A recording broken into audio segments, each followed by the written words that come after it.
700 WLW podcast. Catch Scott Sloan weekdays at 9:06 on 700 WLW. Scott Sloan off today. He'll be back tomorrow at 9:06. I'm Daryl Parks, normally heard on Saturday mornings here on the Big One. All right, over the last 10 days, what has the diversional tactics been when it comes to the political race, the presidential race coming up in November? Anyone? We have same-sex marriage, and we have bullying. And to that end, Dr. Ann Corwin, who is from theparentingdoctor.com, is with us. Ann, how are you? I'm great. How are you, Daryl? You know, Ann, I can't complain. It is a beautiful Midwestern morning. I know you're from Michigan. And there is not a better time in the Midwest than May and early June with spring. I love it. Absolutely. Oh, it's a beautiful day here. Sunny skies in the tri-state area in the Ohio Valley. All right. So your first reaction when you heard the news about Mitt Romney and bullying when he was in high school? Well, basically, my first reaction is that, everybody has the potential to bully. If you don't understand that someone else is different than you are, we have a tendency to kind of lash out if we don't know what to do when we're sort of feeling that someone's different than we are. Then you'll use violence basically with either your words or your body to try to understand what you don't understand, because bullying basically is a kid who really loves an audience, number one, and we know politicians love an audience, so it's not, it's within reason that he might do some bullying as a young guy. Well, Ann, I always equate insecurity to people that are arrogant. Is insecurity a big part of when somebody is a bully? Well, yes, I guess you could put it that way. The way I like to look at it is really that kids that bully are actually more needy than other kids, and that you could say that's insecurity.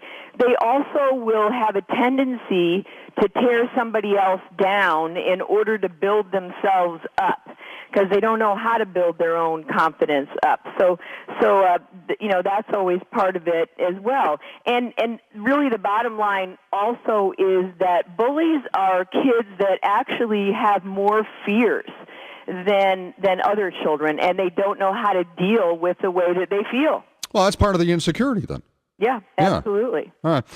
All right. I have, there are two pivotal points in my life where I was being bullied. And I never was a violent kid. I was a guy that was, if you look at high school, every high school is basically the same. You have the jocks and the cheerleaders, you have the middle group, and you have the stoners. Right. And I was in the middle group. I just wanted to be left alone. And, I went to school. I did what I had to do in school. I didn't particularly like high school or junior high school or even looking back to elementary school, really didn't like it. But there were 2 points in my life where I went all Ralphie on two guys. And I could look back to my teen years where I have been in 3 fights. 2 of them were against bullies. One it truly was an accident, and the guy just hit me with one punch, and I went down like Frazier. And but the other 2, I mean, I shut up these 2 guys. Mm-hmm. And to me, it was a pivotal point in my life that I learned really early on. Both of them. Well, actually, one was in junior high school. One was in elementary school. And in elementary school, the kid, his name was Conrad, and he's gonna beat me up, and he's gonna be waiting for you when school lets out. Well, and I shoved him, and that was it. That was the end of it. Yeah. Well, let me ask you this: was there anybody else around, or was it just? Oh you? Yeah, it was a big crowd. Okay. Well, that to me, that's the key in kind of understanding how to stop bullying. Is that in order to change attitudes, that we don't use violence to end violence, because really bullying is violence, and it breeds violence. And you're saying, well, it stopped what was going on. But one of the reasons it did was because there were other kids watching, and they didn't get involved. the way that we really want to hit bullying is not so much that we hit the bully back, because then we're modeling for them exactly what they're doing that's inappropriate. But what we really want to do is empower other kids to stick up for other kids. If you see somebody else that is either being hurt with somebody's body or with their words, then that's the time for the witnesses, for kids that are actually watching to say, you know what, this isn't okay, and we're gonna protect, a person who is actually, being bombarded with the bullying. I think our media nowadays sort of encourages kids to watch rather than react.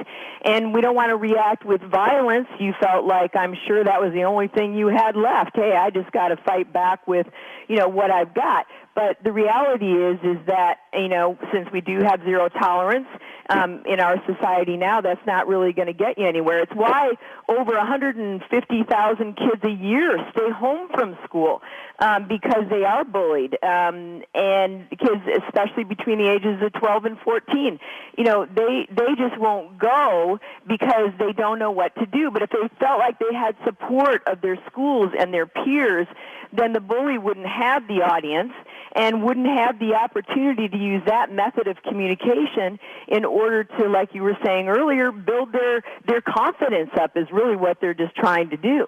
Well, Dr. Ann Corwin is from theparentingdoctor.com. So with that reasoning, what you are saying is that the pivotal scene in the Gene Shepard movie A Christmas Story, where Ralphie beats up on Scut Farkus, that was really what needed to happen, because there was a crowd there watching it, and all of a sudden Scut Farkus didn't look so tough. Yeah. What I mean is basically that you have to have all of us who aren't using bullying in order to get people to pay attention to us. We all need to give us a message to the bully that not throw the book at him and punish him, but say, hey, you know what?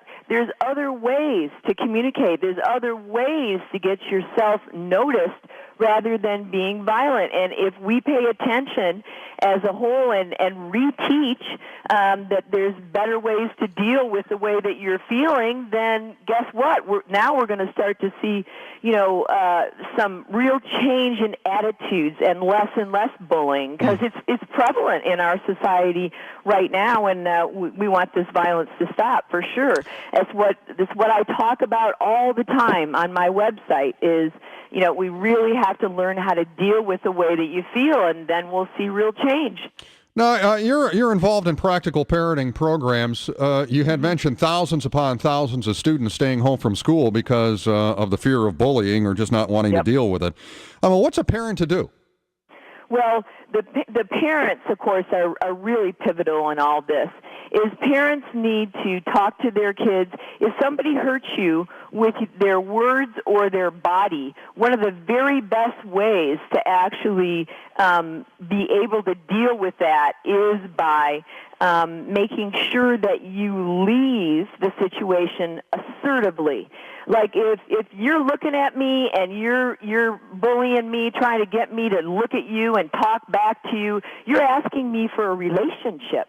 And if I aggressively stop looking at you immediately, turn around, put my back to you, and either go safely to an adult or to other people that I know will support me, maybe my own peer group, that stops the bully from having a relationship. If there's no relationship, then they can't get you with that kind of communication. So really, the best thing that you want to tell parents is to teach your kids to make sure that they respond to aggression by leaving assertively and giving a clear message. I'm not participating. I'm not going to be a part of this communication, because after all, bullying is communication. It's not a very good way to communicate, but it is communication. Let me take issue with something you just said. And that is, if an individual is being bullied, the idea is to turn your back to him and walk away, and you said safely to an adult. Or to your peer group, because maybe there's not an adult around, but if there's other kids that are taught to support you, like I said, instead of just standing around and watching, they can surround you and help you leave. Yeah, but you know where I'm going with this. You ran off to your mommy, you ran off to your daddy, you ran off to your uncle or whomever to protect you. Yeah. Well, isn't our job as adults to protect our children? We're supposed to do that.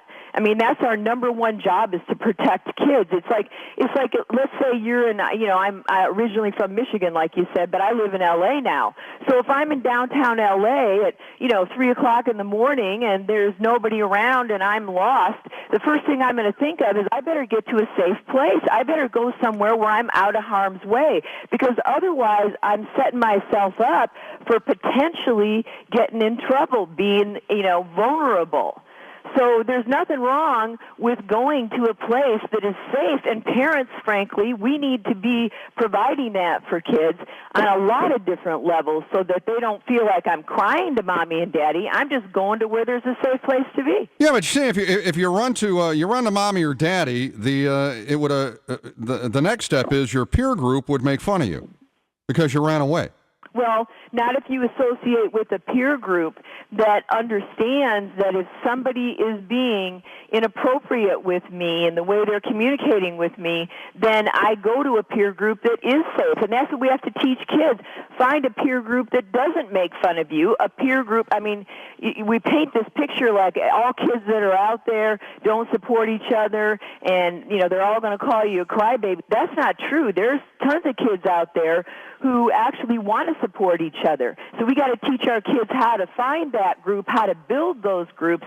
So now that peer group becomes healthier than the peer group that, says you're crying to your mommy and daddy. Well, I would figure, though, that finding that peer group in, let's say, elementary school is difficult to find.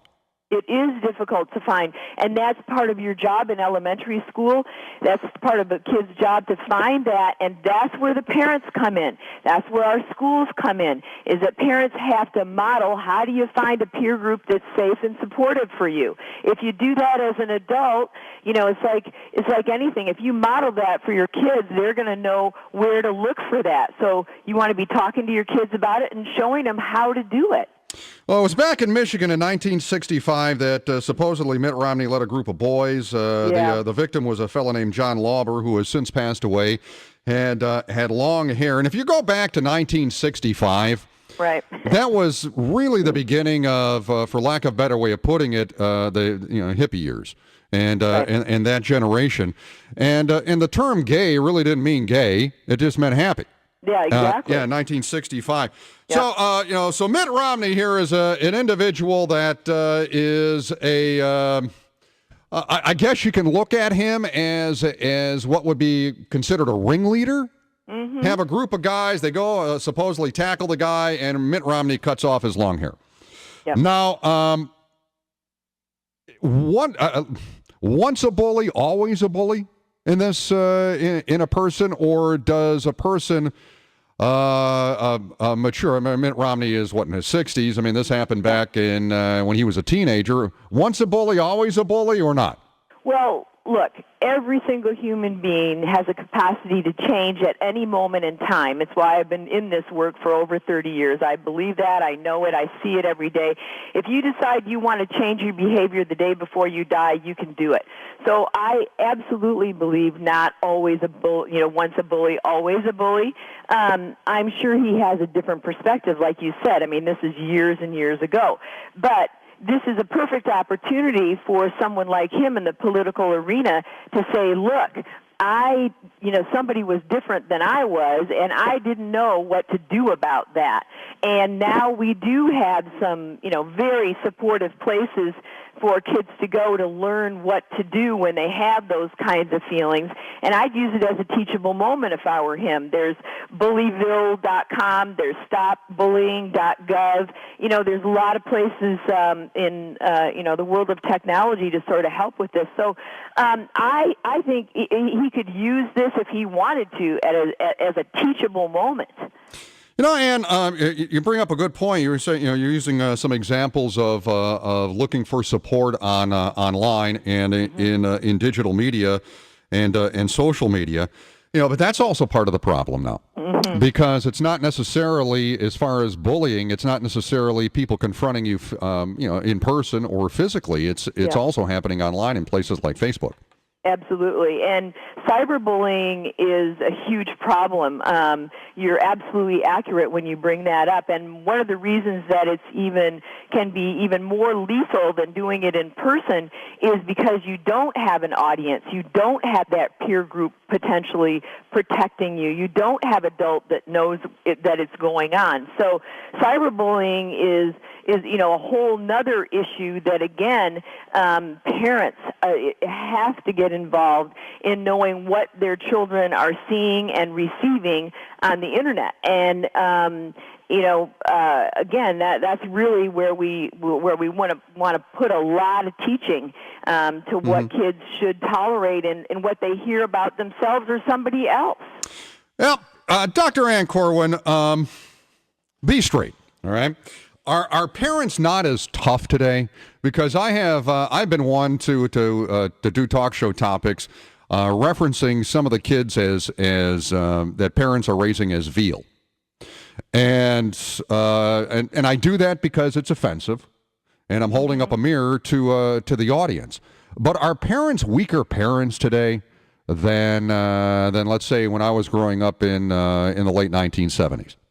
Well, I don't know if they're necessarily weaker, but I don't think they have as many tools as maybe you did when you were growing up, because we're such a mobile society. We don't stay in one place and build a community as much. So I think parents feel isolated, and isolation really is one of the biggest causes of families falling apart, thinking I'm the only one that has this problem, I don't know where to go for help, that kind of thing. So I don't think that they're necessarily more lenient, but I think that they aren't really looking in maybe the right places, or they don't have the support. They don't have a plan. What am I going to do if this happens to my child? How am I going to prevent things from happening to my child? I think they have a lot more questions than they used to, and so that, again, makes them a little bit more vulnerable. But I think the majority of parents really are extremely interested in supporting their children and doing the right thing,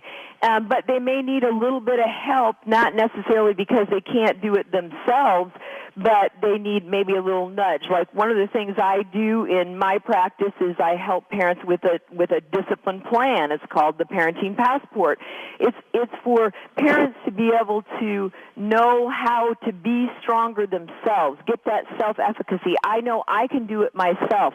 I'm not, a wuss. I can parent, but I have a lot of questions, and they're questioning more now, which I think actually is a good thing that parents are doing that. All right. Well, Dr. Ann Corwin, as always, we appreciate your time here on The Big One. And, well, thanks for inviting me. And you have a wonderful day there in Southern California. Okay, thank you. You have a great day in Cincinnati. Well, be jealous because the weather is wonderful here. Dr. Ann Corwin from theparentingdoctor.com. You've seen her on public television, also her work published in numerous journals, and also Simple Life magazine.